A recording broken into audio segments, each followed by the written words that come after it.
Welcome back, my dear students. How are you all? Hope so be fine. So I am Jatin Dani. Today we will going to start with the next colligative property, that is elevation in boiling point. But before we are starting with the next colligative property, इससे पहले वाली जो हमने colligative property जो इससे पहले video में discuss की थी, that is relative lowering in vapour pressure. पहले आप उसको अच्छे से देख लेना, समझ लेना, then we will go for the next one, that is your elevation in boiling point. तो पहले कॉलिगेटिव प्रॉपर्टी को समझते हैं. कॉलिगेटिव प्रॉपर्टीज क्या है? कॉलिगेटिव प्रॉपर्टीज डिपेंड किसके ऊपर कर रहे हैं? Colligative property depend upon the number of moles of solute. जो हमारे पास सॉल्यूट है उसके मोल्स के ऊपर डिपेंड कर रहे हैं कि कितने मोल्स हैं हमारे पास, एंड इंडिपेंडेंट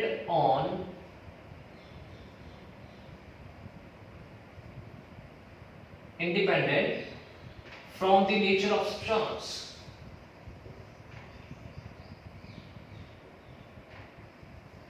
जो हमारे सब्सटेंस का नेचर है उससे क्या होगी? वो इंडिपेंडेंट कॉलिगेटिव प्रॉपर्टीज हैं. सिर्फ किसके ऊपर डिपेंड कर रही है हमारे पास? Number of moles. किसके नंबर ऑफ मोल्स? सॉल्यूट. ठीक है, अगर सॉल्यूट के नंबर ऑफ मोल्स के ऊपर डिपेंड कर रही है, तो अगर हम बात करें यहाँ पे, तो मेरे पास यहाँ पे जो 1 मोलर है यूरिया, ठीक है, 1 मोलर जो है मेरे पास क्या है? ग्लूकोज है. और इसके बाद हमारे पास यहाँ पे कोई भी है 1 मोलर जो है सुक्रोज है. ये 3 सब्सटेंसेस हैं हमारे पास. ठीक है, इनमें अगर बात करें, इनकी अगर कॉलिगेटिव प्रॉपर्टीज की बात करें, इन तीनों सब्सटेंसेस की कॉलिगेटिव प्रॉपर्टीज की बात करें, क्या वो तीनों प्रॉपर्टीज अलग-अलग होंगी? क्यों? क्योंकि ये यूरिया है, ये ग्लूकोज है और ये सुक्रोज है. अलग होंगी या सेम होंगी? सो माय डियर स्टूडेंट्स, आपको यहाँ पे देखना पड़ेगा. मैंने क्या बोला? Colligative property depend upon the number of moles of solute. यहाँ पे कितने मोल्स हैं? 1 1 1 and independent from the nature of the substance. Urea, glucose and sucrose इसके ऊपर इंडिपेंडेंट है. डिपेंड किसके कर रहे हैं? ऊपर कर रहे हैं मोल्स के ऊपर. कितने मोल्स हैं? 1 मोल, 1 मोल एंड 1 मोल. तो मतलब मोल सेम है, तो इनकी जो कॉलिगेटिव प्रॉपर्टीज होंगी वो भी क्या होंगी हमारे पास?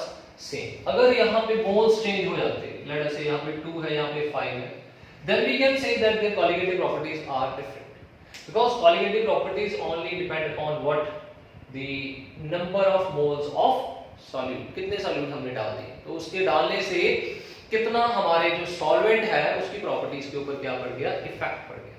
तो अभी यहाँ पे देखेंगे अभी कैसे. तो सबसे पहले आपने क्या करना है? फर्स्टली आप लोग एक वॉलेटाइल सॉल्वेंट ले लो. ठीक है, वॉलेटाइल सॉल्वेंट क्या होगा? जो क्या कर सकता है? इवेपोरेट. और आपने क्या करना है? इसके अंदर थोड़ा सा नॉन वॉलेटाइल सब्सटेंस, जिसको हम बोलेंगे सॉल्यूट, ऐड कर देना. दिमाग में रखना, पहले आपने वॉलेटाइल सॉल्वेंट दिया, उसके अंदर नॉन वॉलेटाइल सॉल्यूट को क्या कर दिया? आपने ऐड कर दिया. पहले आप ये आपके पास सिर्फ वॉलेटाइल सॉल्वेंट. मैं एग्जांपल ले लेता हूं यहाँ पे वाटर. ठीक है, वॉलेटाइल है, तो इसका कुछ ना कुछ बॉइलिंग पॉइंट होगा. कितना बताइए आपको? 100 डिग्री सेल्सियस. तो 100 डिग्री सेल्सियस के ऊपर जाके जो आपके वाटर के क्या हो जाते हैं, जो है वो बॉयल करना स्टार्ट कर देगा, उसके वेपर्स बनने स्टार्ट हो जाएंगे. ठीक है, तो फिर आपने क्या कर दिया? इसमें कुछ थोड़ा सा सॉल्यूट डाल दिया. ये देखो यहाँ पे ये वाटर के पार्टिकल्स पड़े हैं. ठीक है, तो जैसे आपने इसके अंदर थोड़ा सा सॉल्यूट डाला, पहले हम प्योर की बात कर रहे हैं, ये प्योर है, अभी सॉल्यूट नहीं डालेंगे. पहले इसका हम क्या चेक करेंगे? बॉइलिंग पॉइंट चेक करेंगे. ठीक है, तो यहाँ पे जैसे हमने इसको 100 डिग्री सेल्सियस के ऊपर क्या कर दिया? हीट कर दिया, इसके पार्टिकल्स जो है वो क्या कर जाएंगे? इवेपोरेट कर जाएंगे. सिंपल.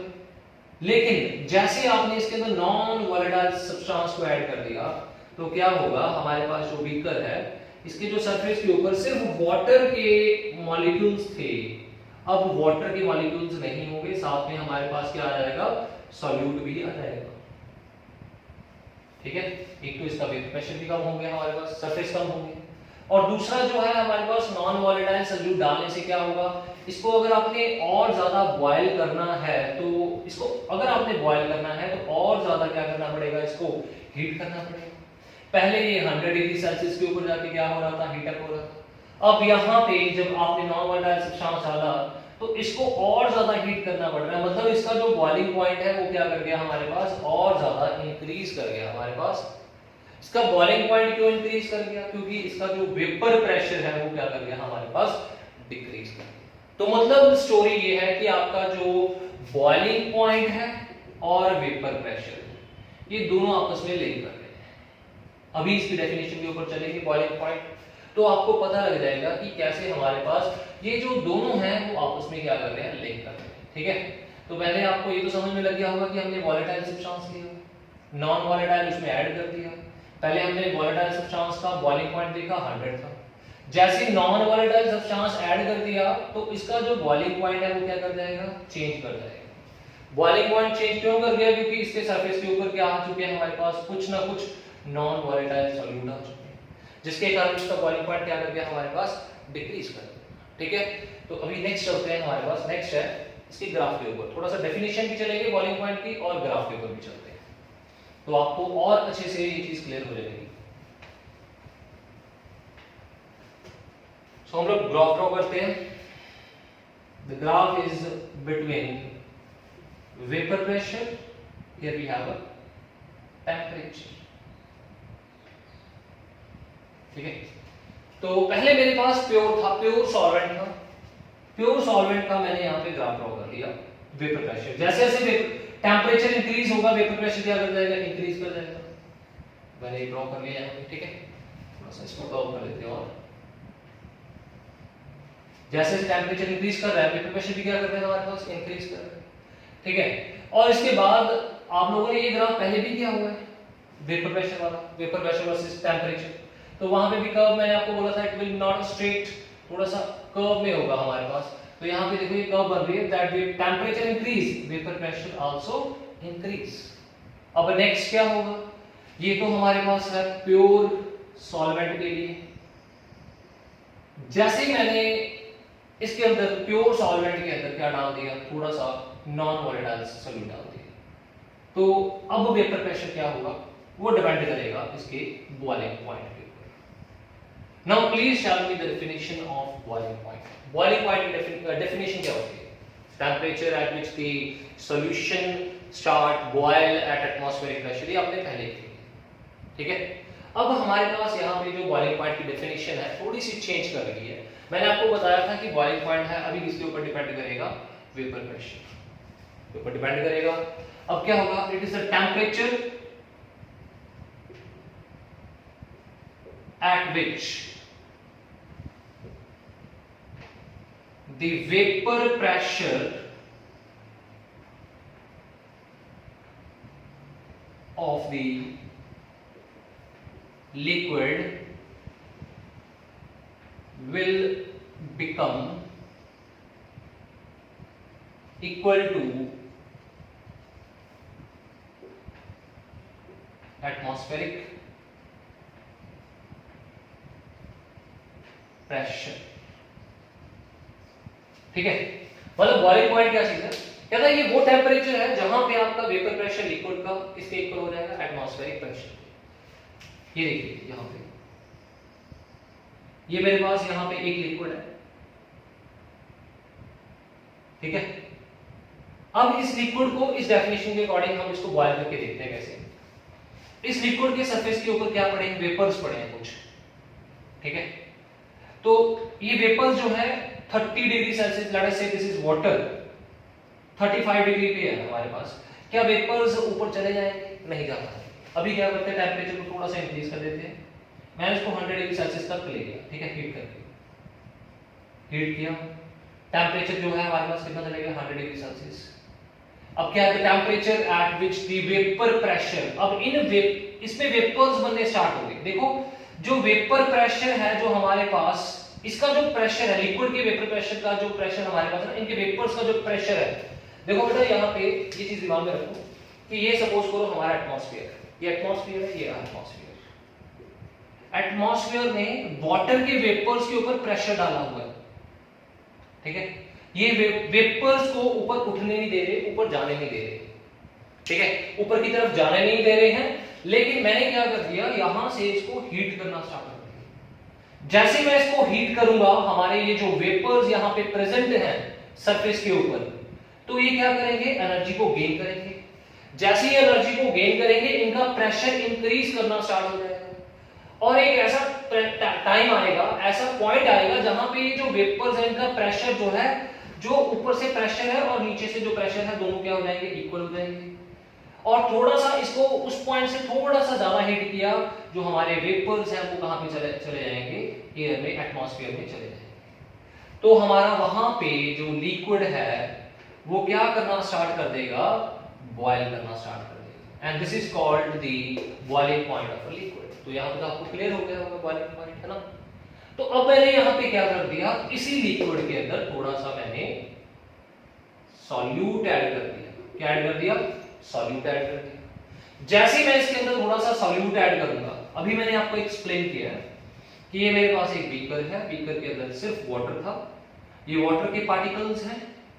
जैसे मैंने इसके अंदर थोड़ा सा सॉल्यूट ऐड कर दिया, सॉल्यूट के पार्टिकल्स इसको ओवरकम कर लेंगे, तो इसका जो वेपर प्रेशर कम हो जाएगा। वेपर प्रेशर कम होने से क्या होगा, जो वेपर्स नहीं बन पाएंगे, इसका जो बॉइलिंग, इसको हमें बॉयल और ज्यादा करना पड़ेगा, मतलब इसका बॉइलिंग पॉइंट क्या कर जाएगा, इंक्रीज कर जाएगा। तो यहाँ पे देखो, जो इसका अगर वेपर प्रेशर कम हो गया, तो यहाँ पे हमारे पास ये सेकंड लाइन जो है, किसको रिप्रेजेंट कर रही है, ये है हमारे पास, जब इसमें मैंने क्या ऐड कर दिया, नॉन वॉलेटाइल सब्सटेंस ऐड कर दिया, किसमें, इन सॉल्वेंट। कौन सा सॉल्वेंट है, प्योर सॉल्वेंट। तो इसका जो वेपर प्रेशर है वो क्या कर दिया, हमारे पास डिक्रीज कर दिया, ठीक है। ये चीज ध्यान रखना, पहले प्योर का वेपर प्रेशर है, ये हमारे पास इम्प्योर का है वेपर प्रेशर, ठीक है। तो इसको समझने के लिए, इस ग्राफ को अच्छे से समझने के लिए हम काम करते हैं, यहाँ पे हम कंसीडर कर लेते हैं यही एटमॉस्फेयर जो ऊपर से प्रेशर लगा रहा है, ठीक है। ये है हमारे पास एटमॉस्फेरिक प्रेशर, ये पॉइंट है। तो अगर हम देखें इस पॉइंट को, थोड़ा सा याद रखिएगा इसको, ठीक है।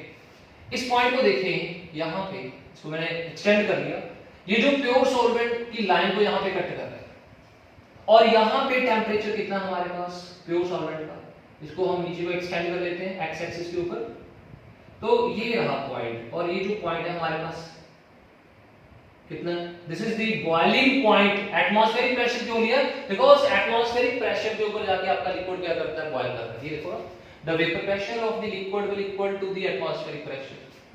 तो एटमॉस्फेरिक प्रेशर मतलब ये जो प्योर सॉल्वेंट है, टेम्परेचर टीबी नॉट के ऊपर जाके बॉयल करे। अगर यही पॉइंट को आगे एक्सटेंड कर दे इस लाइन के ऊपर, तो यहां पे देखो, जो इसका टेम्परेचर है हमारे पास, just look at the temperature, ये रहा, ये कितना बन गया हमारे पास, ये टीबी बन जाएगा, ठीक है। मतलब ये जो टीबी नॉट है, this is the boiling point of pure solvent, ठीक है। टीबी क्या है हमारे पास, boiling point of impure solvent. Impure का मीनिंग इसमें मैंने क्या ऐड कर दिया था, नॉन वॉलेटाइल सब्सटेंस, ठीक है। तो ग्राफ को अगर देखें, एक्स एक्सिस के ऊपर चल रहे हैं, टेम्परेचर है यहां पे हमारे पास, तो इधर को चल रहे हैं हमारे पास, दोनों में से ग्रेटर वैल्यू किसकी है हमारे पास, greater will be TB will be greater than TB not. मतलब हमारा जो बॉइलिंग पॉइंट है वो किसी सॉल्यूट के ऐड करने से क्या कर गया, इंक्रीज कर गया। और अगर हमने इनका डिफरेंस निकालना, डिफरेंस इज व्हाट, डिफरेंस को हम रिप्रेजेंट करते हैं डेल्टा टी से। डेल्टा टी किसके इक्वल आ जाएगा हमारे पास, डेल्टा टीबी किसके इक्वल आ जाएगा, that is TB minus TB not. ये जो डिफरेंस है डेल्टा टीबी का, this is called elevation in boiling point. ये एलिवेशन आता है इसमें, बॉइलिंग पॉइंट में। और जिसको हमने कौन से फॉर्मूला से रिप्रेजेंट कर दिया, that is TB, delta TV is equal to TB minus TB not. और टीवी क्या है हमारे पास, that is your boiling point of impure solvent, और टीबी नॉट क्या है हमारे पास, that is boiling point of pure solvent. So my dear students, please note it down. After that we will go to the next formula that related with the elevation and boiling point. इसको अच्छे से note कर लीजिए please.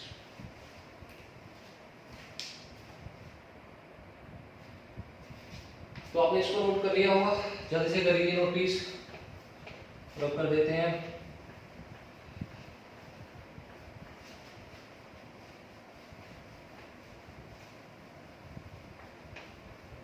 तो आपने अभी qualitative property को पढ़ा, that is elevation boiling point, जो हमें रिप्रेजेंट कर दिया हमने कौन से लेटर से, कौन से फॉर्मूला से, that is delta TB is equal to TB minus TB naught. ठीक है, तो दिस इज द फॉर्मूला. अब हमारे पास नेक्स्ट क्या है, ये जो एलिवेशन एंड बॉइलिंग पॉइंट है ना, मतलब बॉइलिंग पॉइंट जो है वो क्यों डिक्रीज कर गया था, क्योंकि मैंने इसमें कुछ क्या ऐड कर दिया था, सॉल्यूट. सॉल्यूट मींस ये जो हमारे पास एलिवेशन, जितना सॉल्यूट ज्यादा होगा उतना उसका जो है डिफरेंस क्या आ जाएगा, ज्यादा आ जाएगा, है ना. तो मतलब सॉल्यूट का नंबर इंक्रीज कर रहा है हमारे पास, एलिवेशन भी क्या करेगा, इंक्रीज. तो यहाँ पे हमारे पास एलिवेशन जो है इसी कारण इसके डायरेक्टली प्रोपोर्शनल हो जाएगा हमारे पास स्मॉल एम. स्मॉल एम क्या रिप्रेजेंट कर रहा है यहाँ पे, मोलैलिटी. याद आ गया मोलैलिटी क्या, मोलैलिटी को रिप्रेजेंट कर रहा है. अब यहाँ पे जो है delta TB directly proportional to what, m. यहाँ पे जो टीबी है डायरेक्टली प्रोपोर्शनल एम. एम क्या होता है हमारे पास, number of moles of solute divided by mass of solvent in kg, kilograms में होगा. देन आफ्टर ये तो हमारे पास हमने डेल्टा टीबी फाइंड कर दिया, डेल्टा टीबी है हमारे पास यहाँ पे. तो यहाँ पे जो डेल्टा टीबी है, एक और चीज पता लग रही है कि ये जो है डायरेक्टली प्रोपोर्शनल है किसके, सॉल्यूट के ऊपर. सॉल्यूट की किस चीज के, मोल्स के ऊपर. इसी लेक्चर के स्टार्टिंग में मैंने आपको बताया था कि दैट जो चीज नंबर ऑफ मोल्स के ऊपर डिपेंड कर रही है वो कौन सी प्रॉपर्टी हो रही है आपकी, that is called colligative property. That means जो आपके पास यहाँ पे डेल्टा टीबी है, that is elevation in boiling point, it is a part of what, किसका पार्ट है हमारे पास, कॉलीगेटिव प्रॉपर्टी का पार्ट है. ठीक है, तो ये तो आपको पता लग गया कि ये हमारे पास एक कॉलीगेटिव प्रॉपर्टी का पार्ट है. तो अभी नेक्स्ट सीखिए, इस प्रोपोर्शनैलिटी के साइन को हटा देते हैं यहां से. जैसे मैंने प्रोपोर्शनैलिटी के साइन को हटाया यहाँ पे, तो कांस्टेंट रिड्यूस करना पड़ेगा, that is delta TV is equal to what, KB into m. ठीक है, ये जो केबी है ये क्या है हमारे पास, this is called molal elevation constant. Molal elevation constant. ठीक है, इसका अनदर नेम भी हमारे पास है Ebuloscopic constant. Ebuloscopic constant. Please check out the spell of this ebuloscopic. इसकी स्पेलिंग चेक कर लेना एक बारी. But this is your another name of what? Molar elevation constant. Ebuloscopic constant. तो यहाँ पे हमारे पास जो है Kb is ebuloscopic constant और we can say molar elevation constant. ये जो Kb है ये किसके ऊपर डिपेंड करेगा, कांस्टेंट है, it depend upon solvent. Solvent के ऊपर डिपेंड करेगा. हमारे जो सॉल्वेंट है स्टार्टिंग में जो प्योर सॉल्वेंट लिया था उसके ऊपर डिपेंड करेगा. ठीक है, उसके अंदर सोल्यूट ऐड करने के बाद हमारे पास एलिवेशन आया ना, इसके ऊपर डिपेंड करेगा. अब आपको अगर पूछा जाए यहाँ पे कि आप लोगों ने क्या करना है, Kb फाइंड करना है. Kb, तो Kb की यूनिट्स फाइंड करनी है. यूनिट्स ऑफ Kb, Kb की यूनिट्स क्या होंगे हमारे पास, मोलर एलिवेशन कांस्टेंट की यूनिट्स क्या होंगे. तो भाई यूनिट्स लिखिए यहाँ पे ध्यान से, it will B delta TB upon क्या आ जाएगा, m. डेल्टा टीबी जो है इसके यूनिट्स क्या होंगे, दैट इज टेंपरेचर है. टेंपरेचर हम लेंगे केल्विन में. मोलैरिटी के यूनिट्स क्या होते हैं? मोल पर केजी, किलोग्राम ऊपर चला जाएगा, ये बन गया kelvin kilogram per mole. So this is the unit of molal elevation constant. ठीक है, तो अभी आपको एक क्वेश्चन भी आ जाता है sometimes, he will ask that define molal elevation constant. आप इसको डिफाइन करना है, वन मार्क में क्वेश्चन आ गया तो क्या आ जाएगा? दैट केबी किसके इक्वल है हमारे पास? हियर सॉरी केबी बोल गया, डेल्टा टीबी किसके इक्वल है? केबी इनटू एम। अगर मान लो हमारे पास एम की वैल्यू 1 हो जाए, मोलैरिटी 1 हो जाए, तो डेल्टा टीबी क्या आ जाएगा हमारे पास? केबी की इक्वल है। ठीक है, तो यहां से डेफिनेशन मालूम, if the molality of solution, if the molality of the solution become unit, then the molar elevation constant is equal to, किसके इक्वल हो जाएगा? If the molality of the solution become unit, the molar elevation constant will equal to, equal ये क्या चीज है हमारे पास? equal to elevation in the boiling point of solution. So this is the definition of molar elevation constant. So my dear students, please note down the topic. After that we will start with the numericals related to the formula, that is delta TB is equal to KB into M. जल्दी से इसको note कर लीजिए बच्चा, इसके बाद numerical start करते हैं।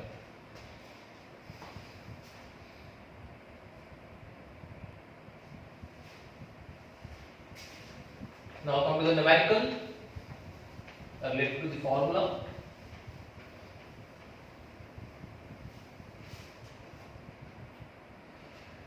If first numerical is there, if 72 gram of glucose is added to 2 kilogram of water, ठीक है, अगर हमने 72 किलोग्राम ग्लूकोज जो है 2 किलोग्राम ऑफ वाटर में क्या कर दिया? ऐड कर दिया, then find the elevation in boiling point. So boiling point में elevation है वो find करना है, and boiling point of the solution का boiling point find करना है. If Kb is equal to 0.52 kelvin kilogram per मोल, तो ये हमारे पास न्यूमेरिकल है, इसको सॉल्व करते हैं। ठीक है, कुछ और तो नहीं चाहिए। ठीक है, ग्लूकोज का फॉर्मूला क्या हो जाएगा? What is the formula of glucose? C6H12O6, ये ग्लूकोज है ना। फॉर्मूला क्या था हमारे पास? Delta TB is equal to TB minus TB not, एक ये फॉर्मूला था। दूसरा कौन सा फॉर्मूला था? That is delta TB directly proportional to m, यहाँ पे हमारे पास था KB। तो ये दो फॉर्मूलाज थे। पहले उसने क्या पूछा है कि find the elevation in boiling point. Elevation जो है वो फाइंड करना है आपने। Elevation means delta TB find करना है आपने। उसके बाद क्या फाइंड करना है आपने? Boiling point of solution. Solution जो है हमारे पास उसका जो है वो बॉइलिंग पॉइंट फाइंड करना है। ठीक है, सॉल्यूशन ये वाला। अब इस क्वेश्चन में सॉल्यूट क्या है हमारे पास? Solute is glucose and solvent क्या है हमारे पास? Solvent is water. ठीक है, तो ये रहा यहाँ पे पहले ये formula delta TB is equal to KB into molarity. Molarity का फॉर्मूला क्या हो जाएगा, केबी इनटू, यहीं पे लिख देते हैं इसको थोड़ा सा आगे, KB into small m by mass in kilogram. फिर नंबर ऑफ मोल्स जो होंगे वो किसके इक्वल होंगे, small m by capital M into this capital M represents molecular mass in kg. ये नंबर ऑफ मोल्स किसके हैं, सॉल्यूट के। सॉल्यूट क्या है हमारे पास, ये सॉल्यूट का गिवन मास कितना है 72, पुट कर दो वैल्यूज को। केबी कितना है, व्हाट इज केबी, केबी ये रहा क्वेश्चन में गिवन है कितना 0.52, ठीक है। स्मॉल एम गिवन मास किस चीज का, ग्लूकोज, दिस इज सॉल्यूट, ये सॉल्यूट का है, ये सॉल्यूट का molecular mass, molar mass of solute, ये सॉल्यूट का है, ठीक है। ये किस चीज का है, this is the mass, given mass of solvent, ये तीनों चीजें हैं हमारे पास। तो यहां पे स्मॉल एम कितना है हमारे पास, गिवन मास 72, यहां पुट कर दिया 72 मैंने, केबी की वैल्यू पुट कर दी, इनटू एम पुट कर दिया, मॉलिक्यूलर मास कितना होगा ग्लूकोज का, ग्लूकोज का कितना होगा, that is 12 into 6 plus 1 into 12 plus कितना आ जाएगा 16 इनटू 6 आ जाएगा 72 प्लस 12 प्लस 16 36 36 का 180 आ जाएगा हमारे पास। तो ये आ गया हमारे पास 180। एम की वैल्यू पुट कर दी, ये पुट कर दी, ये रह गया मास इन केजी, कितने किलोग्राम है हमारे पास, ये 2 किलोग्राम्स। यहां पुट कर दो इसको, कैंसिलेशन कर दो, जो तो कैंसिल हो गया बस में, ये कैंसिल हो गया, इसके साथ कितना आ जाएगा 36, ये कैंसिल हो गया इसके साथ 10, देन इसको मल्टीप्लाई करो इसके साथ 0.52 इनटू 2 डिवाइड्स बाय 10, ये आ गया हमारे पास 4, देन 1.4 आ जाएगा, ठीक है 1.04 बाय 10 आ जाएगा, सो आंसर इज 0.104। सो ये आपकी किस चीज की वैल्यू आ चुकी है, this is the value of delta TB. Delta TB की आपने वैल्यू निकाली है, कितने निकाली 0.104, मतलब आपने यहाँ पे एलिवेशन इन बॉइलिंग पॉइंट कितना चेंज आया वो फाइंड कर लिया, 0.140 कैलकुलेट। इसके बाद क्या कैलकुलेट करना आपने, boiling point of solution. Boiling point of solution means TB find करना आपने, ये रहा delta TB is equal to, ये सेकंड पार्ट है, ये आपका first part, TB minus TB naught. Delta TB कितना हमारे पास 0.104, टीबी कितना है फाइंड करना है हमने, टीबी नॉट ये क्या है हमारे पास, boiling point of pure water, कितना था प्योर वाटर का 100 डिग्री सेल्सियस होता है, केल्विन में कन्वर्ट करें तो कितना हो जाएगा 273 केल्विन होता है। तो TB is equal to 273 plus 0.104, तो आपका कितना आंसर आ जाएगा 273.104 kelvin. This is the answer. My dear students, please note down the first numerical. In this numerical, we have calculated two terms. First is elevation and boiling point. Second is boiling point of solution. Elevation, boiling point ये वाला formula use किया था, और second जो है boiling point of solution ये वाला formula use करके हमने दोनों वैल्यूज को क्या कर लिया, कैलकुलेट कर लिया। जल्दी से इसको नोट कर ले, so that we will go for the next numerical. करो उसको।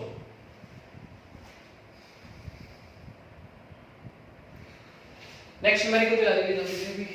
Write down the statement of the next numerical.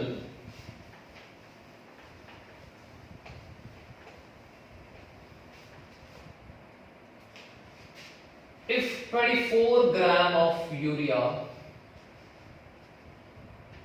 and 36 gram of glucose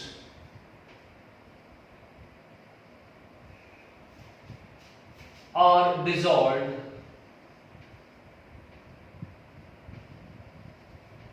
in 600 grams of water. Find the boiling point of solution if Kb is 0.52 Kelvin kg per mole. तो जल्दी से कर दीजिए numerical को। 24 gram of urea glucose, urea का formula CONH2NH2 twice, ये हमारे पास आ जाएगा। तो इधर हमारे पास है glucose C6H12O6।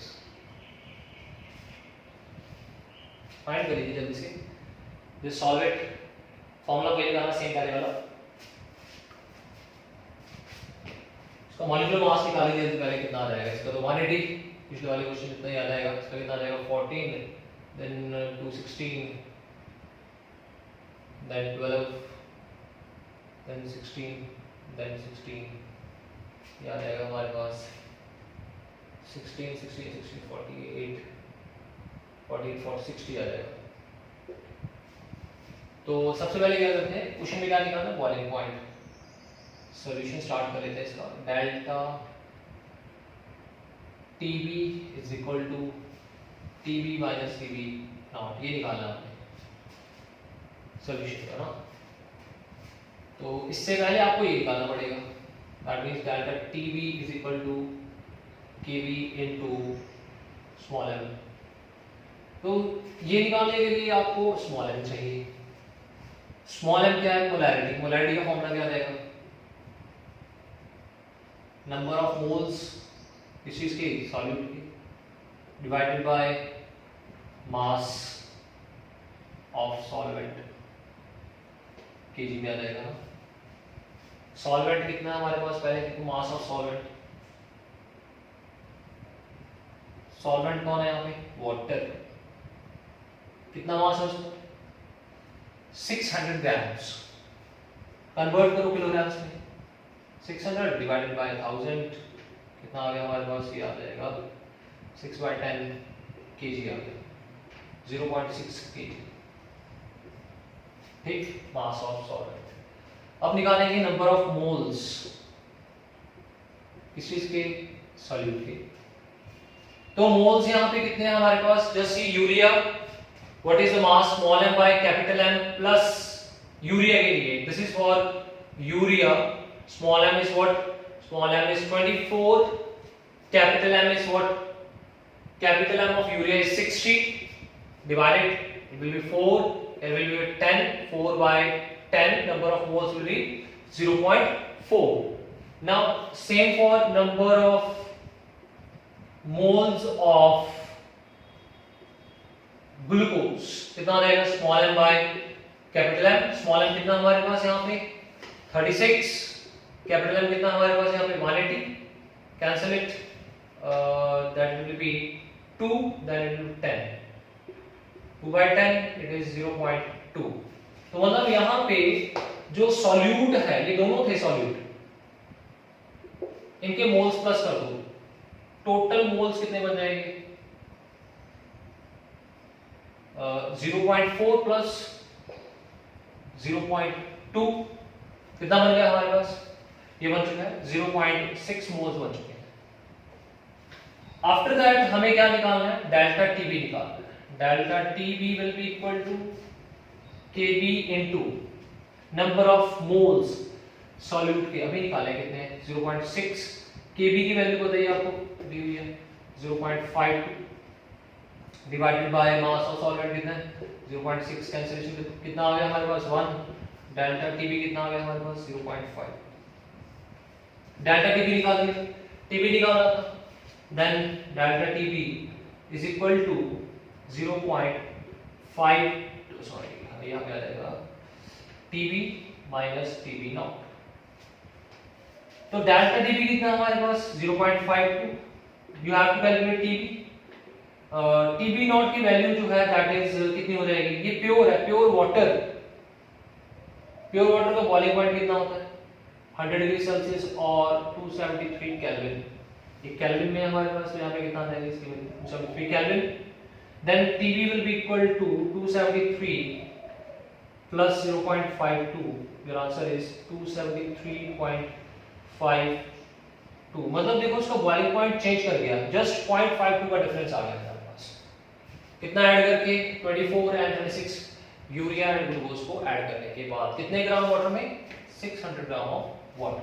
Please note the numerical, then we will go for the next numerical after that.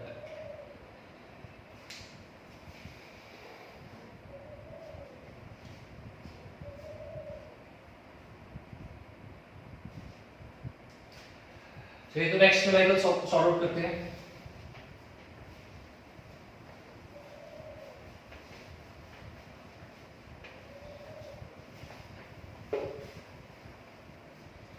Next numerical, if solution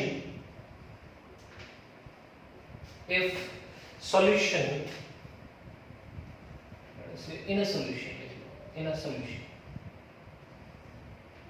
6.6 gram of a non-volatile solute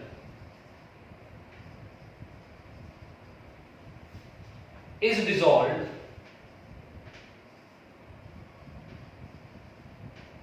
in 125 grams of solvent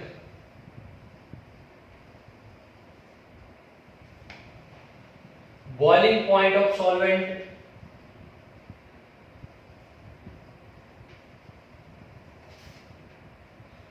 is 80 degrees Celsius. Boiling point of solution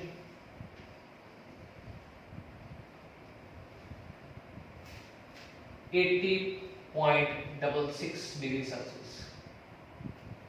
ठीक है। If Kb for solution is 3.28 Kelvin kilogram per mole,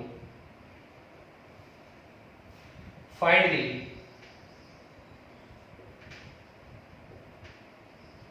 molar mass of solute. So now this is your numerical. अब इस numerical में क्या given है, हमें क्या क्या नहीं गिवन और क्या फाइंड करना है ये देखिए। पहले सबसे पहले हमें फाइंड क्या करना है, molar mass. Molar mass means किस चीज का, सॉल्यूट का। सॉल्यूट मतलब यहाँ पे जो फॉर्मूला है डेल्टा टीबी है, तो डेल्टा टीबी किसके इक्वल है, delta TB will be equal to KB into n. KB किसके इक्वल था यहाँ पे, एन किसके इक्वल है, स्मॉल एम किसके इक्वल है, एन अपॉन केजी। ठीक है, ये क्या है हमारे पास नंबर ऑफ मोल्स है किसके, सॉल्यूट के हैं। इसका फॉर्मूला क्या था, small m by capital M into m into kg. तो यहां पे हमें ये निकालना है मोलर मास ऑफ सॉल्यूट। ठीक है, so what is given, you have to write, जो जो चीजें गिवन है वो लिख लो। यहां पे सबसे पहले हमें नॉन वोलेटाइल सॉल्यूट का मास दे रखा है, मतलब small m is given 6.6 grams. ठीक है, उसके बाद कितने में डिसॉल्व हुआ है, dissolve in 125 gram of solvent.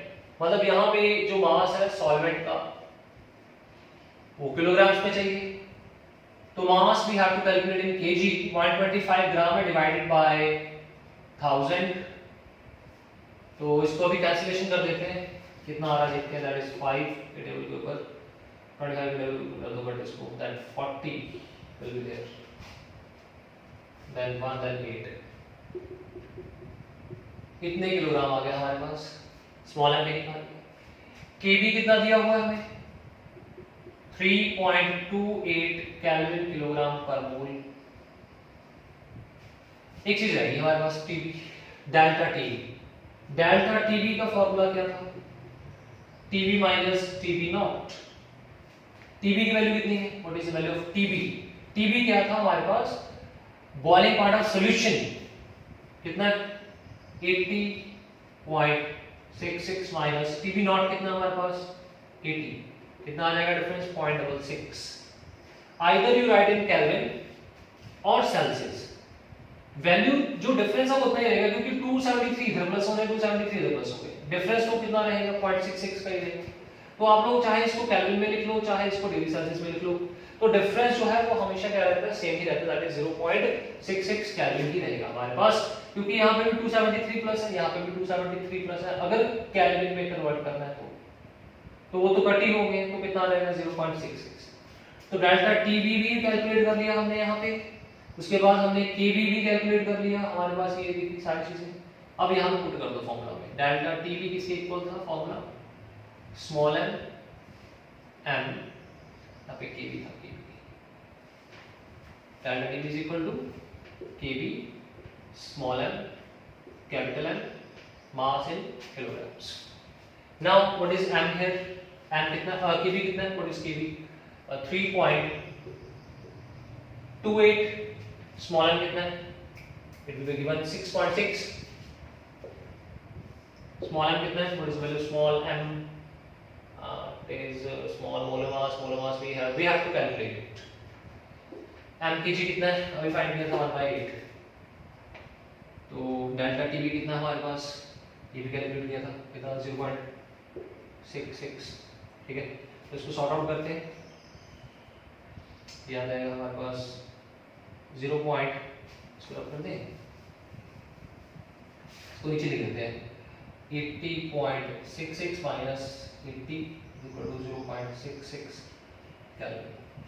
तो यहाँ पे इसको सॉर्ट आउट करो, ये इधर चला जाएगा, ये ऊपर चला गया, m इधर आ गया 3.28, 6.6 ये ऊपर चला गया न्यूमरेटर में, ये नीचे आ गया 0.66 आ गया हमारे पास। तो ये यहाँ से चला गया 100, ये यहाँ से 10 नीचे, ठीक है। अब इसका भी 100 नीचे आ गया, तो ये कट गया इसके साथ, ये कट गया इसके साथ, तो ये रह गया हमारे पास 328 into 8/10। तो आपका आंसर आ जाएगा ये मल्टीप्लाई करने के बाद 64, 616 2, then 24 to 6 divided by 10, 262.4। इसका ये जो है हमारे पास स्मॉल एम, ये क्या आ गया हमारे पास इसका, that is your molar mass आ गया। Small m is equal to capital M is equal to 262.4। अब हमें इसकी यूनिट्स की बात करें तो आ जाएंगे that is your gram per mole. So this is your answer, so please note it down. The numerical in which we have calculated the mass।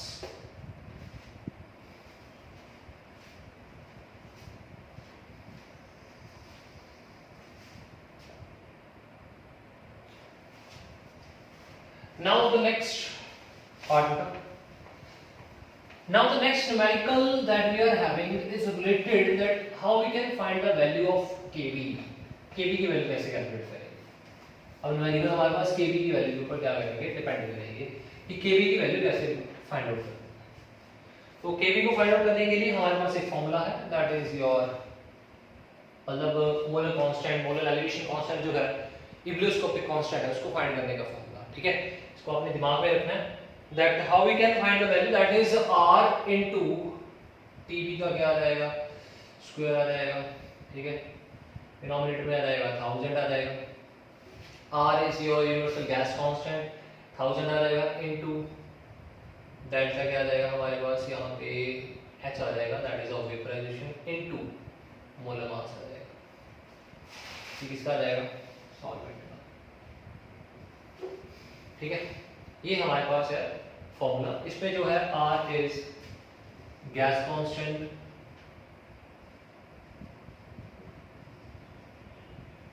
ठीक है। इसकी जो वैल्यू है वो डिपेंड कर रही है हमारे पास डेल्टा h वेपराइजेशन की वैल्यू की यूनिट्स के ऊपर, ठीक है। तो हमारे पास r की वैल्यू कौन सी, r की वैल्यू हमारे पास 8.314 when the units 8.314 when the units are joule per mole Kelvin, that is for the r, and इसकी एक और वैल्यू दी है, that is R is equal to 2 calorie per mole per calorie. ठीक है, depend upon the value of delta H vaporization. अब यहाँ पे जो टर्म्स है ये क्या है, R तो आपको पता लग गया यूनिवर्सल गैस कांस्टेंट, TB भी बताइए आपको क्या होगा, that is the boiling point of solution हो जाएगा। ठीक है, उसके बाद नेक्स्ट जो है TB नॉट का सॉल्वेंट हो जाएगा, क्योंकि हम यहाँ पे सॉल्वेंट की बात कर रहे हैं। उसके बाद नेक्स्ट है दैट इज M क्या है, M solvent, molar mass, this is molar mass. After that delta H vaporization, enthalpy of vaporization.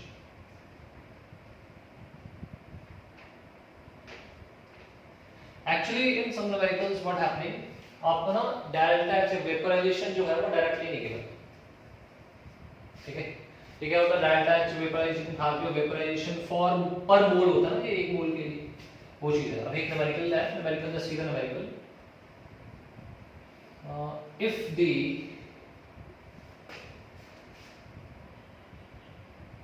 latent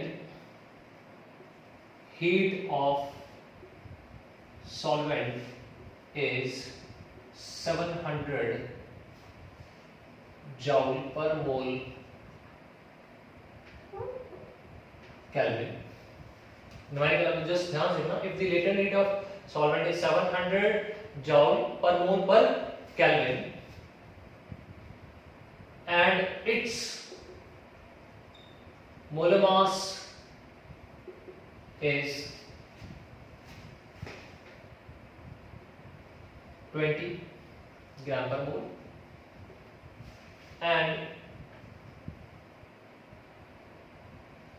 its boiling point is 270, let us say 500 Kelvin. Then find Kb find करना है। कैसे करेंगे इसको solve? तो यहाँ पे देखो लेटेंट हीट ऑफ सॉल्वेंट बोला गया, ठीक है, लेटेंट हीट ऑफ सॉल्वेंट। तो यहाँ पे sorry it's not latent जॉल, 700 जॉल, latent heat of solvent is 700 जॉल। अब आप लोगों ने क्या करना है, इसको सॉर्ट आउट करना है Kb निकालने के लिए। Kb निकालना है, Kb के लिए फॉर्मूला क्या है, R TB not square M solvent divided by 1000 into delta H vaporization। अब यहाँ पे R कितना है, कितना लेंगे, जाउल है, तो 8.314 into मोल मास कितना दिया हुआ है हमें, already given 20 divided by 1000 into delta H vaporization। अब delta H vaporization निकालना पड़ेगा। इसका फॉर्मूला है, अगर आपको लेटेंट हीट दिया हुआ है, लेटेंट हीट दिया हुआ है तो इसको मल्टीप्लाई कर देंगे इसके मास से, मोलर मास से। ठीक है, मोलर मास कितना आ जाएगा, दैट इज पर मोल निकालने के लिए इसको लेटेंट हीट को मल्टीप्लाई कर देंगे, दैट इज 700 into m कितना है हमारे पास 20। तो यहाँ पे TB नॉट रह गया, TB नॉट की वैल्यू कितनी है हमारे पास 500 है, 500 का क्या रहेगा, स्क्वायर रहेगा। अब अभी सभी वैल्यूज को सॉल्व कर लेना, 8.314 into 20 into 500 into 500 आ जाएगा, डिवाइडेड बाय 1000 आ जाएगा, 700 into क्या आ जाएगा 20 आ जाएगा, ये आंसर हो गया हमारे पास।